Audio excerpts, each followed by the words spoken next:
പ്രതിഷേധങ്ങൾ കടുക്കുന്നതിനിടയിലും ധർമ്മേന്ദ്ര പ്രധാൻ രാജിവെക്കില്ലെന്ന നിലപാടിൽ ഉറച്ചിരിക്കുന്നു ബി.ജെ.പി. രാജി ആവശ്യം ഒരു കാരണവശാലും അംഗീകരിക്കില്ലെന്ന് മുതിർന്ന കേന്ദ്രമന്ത്രിമാരും വ്യക്തമാക്കി. പരീക്ഷാ തട്ടിപ്പ് തടയാൻ കടുത്ത വ്യവസ്ഥകളുള്ള നിയമഭേദഗതി ബില്ലിന് കേന്ദ്രമന്ത്രിസഭ അംഗീകാരം നൽകി. ചോദ്യപേപ്പർ ചോർത്തിയാൽ 10 വർഷം തടവും 10 കോടി രൂപ പിഴയുമാണ് ബില്ലിലെ വ്യവസ്ഥ. നോബൽ മാരിക്കാരനുണ്ട്.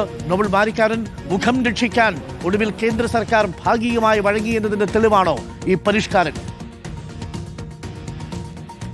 അരുൺ, കേന്ദ്ര വിദ്യാഭ്യാസ മന്ത്രി ധർമ്മേന്ദ്ര പ്രധാൻ രാജിക്ക് വേണ്ടി വലിയ തരത്തിലുള്ള മുറവിളികൾ ദില്ലിയിലടക്കം തുടരുന്ന പശ്ചാത്തലത്തിലും ധർമ്മേന്ദ്ര പ്രധാൻ രാജിവെക്കില്ല എന്ന സൂചനയാണ് ഇപ്പോൾ ബി.ജെ.പി. നേതൃത്വം എന്താണെങ്കിൽ നൽകുന്നത്. ധർമ്മേന്ദ്ര പ്രധാൻ രാജിവെച്ചുള്ള ഒരു തരത്തിലുള്ള ഒത്തുതീർപ്പിലേക്കും പോകേണ്ടതില്ല എന്ന മുതിർന്ന മന്ത്രിമാർ അടക്കം ഇതിൽ നിലപാട് പങ്കുവയ്ക്കുന്നു. പ്രധാനപ്പെട്ട കാര്യം എന്ന് പറയുന്നത് രാജിവെക്കുക എന്ന് പറയുന്നത് ഒളിച്ചോടുന്നതിന് തുല്യമാണ്, പരാജയത്തിന് തുല്യമാണ് എന്നാണ് മുതിർന്ന കേന്ദ്രമന്ത്രിമാർ അടക്കം വിലയിരുത്തുകയും ചെയ്യുന്നത്. മറിച്ച് നിലവിൽ ഉണ്ടായ പ്രശ്നങ്ങൾ പരിഹരിച്ചുകൊണ്ട് ഒരു പ്രശ്നപരിഹാരത്തിലേക്ക് പോവുക, ചോദ്യപേപ്പർ ചോർച്ച അടക്കമുള്ള കാര്യങ്ങൾ ഭാവിയിൽ ഉണ്ടാകാതിരിക്കാൻ നടപടികൾ സ്വീകരിക്കുക എന്താണ് ഇതിൽ കേന്ദ്ര സർക്കാരും കേന്ദ്ര മന്ത്രിമാരും ബി.ജെ.പിയും ഒക്കെ മുന്നോട്ട് വയ്ക്കുന്ന പ്രധാനപ്പെട്ട കാര്യം. അതിന്റെ ഭാഗമായാണ് പുതിയ ബിൽ അടക്കം കൊണ്ടുവരാനുള്ള തീരുമാനം ഇന്നിപ്പോൾ കേന്ദ്ര മന്ത്രിസഭയിൽ എടുത്തിരിക്കുന്നത്. ചോദ്യപേപ്പർ ചോർത്തുന്നവർക്ക് 10 വർഷം തടവും 10 കോടി രൂപ പിഴയും വിധിക്കുന്ന ബിൽ എന്താണെങ്കിലും ഈ സമ്മേളന കാലയളവിൽ തന്നെ പാസ്സാക്കും എന്നവരും പുറത്തേക്ക് വരുന്നു.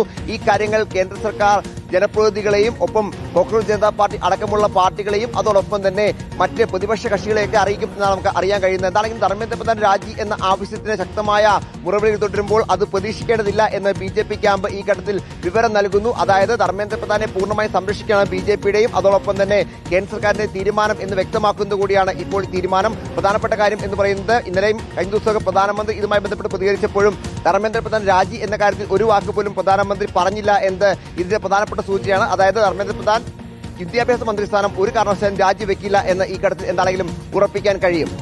Thank you. നോബൽ മാരിക്കാരനാണ് വിവരങ്ങൾ നൽകുന്നത്.